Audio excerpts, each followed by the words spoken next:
ప్రకృతిలోని ప్రతి వస్తువును వినియోగించుకోవటం గిరిపుత్రులకు ప్రకృతి నేర్పిన విద్య. ఛత్తీస్గఢ్, ఒడిశా రాష్ట్రాలకు చెందిన గిరిపుత్రులు మలేరియా నుంచి ఉపశమనం పొందడానికి చీమలతో చట్నీ చేసుకుని తింటారు.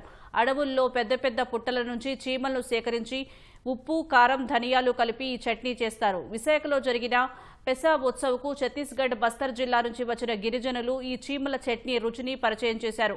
ఎర్ర చీమలతో ఈ పచ్చడి చేస్తారు. ముఖ్యంగా వర్షాకాలం, శీతాకాలంలో ఈ చట్నీ చేసుకుని తింటారు. విశాఖలో జరిగిన పెసాబ్ ఉత్సవ్లో ఈ చట్నీ గుప్పిడి కూడా మిగల్చకుండా వచ్చిన వారు తినేశారు. ప్రకృతిలోని ప్రతి వస్తువును వినియోగించుకోవటం గిరిపుత్రులకు ప్రకృతి నేర్పిన విద్య. ఛత్తీస్గఢ్, ఒడిశా రాష్ట్రాలకు చెందిన గిరిపుత్రులు మలేరియా నుంచి ఉపశమనం పొందడానికి చీమలతో చట్నీ చేసుకుని తింటారు.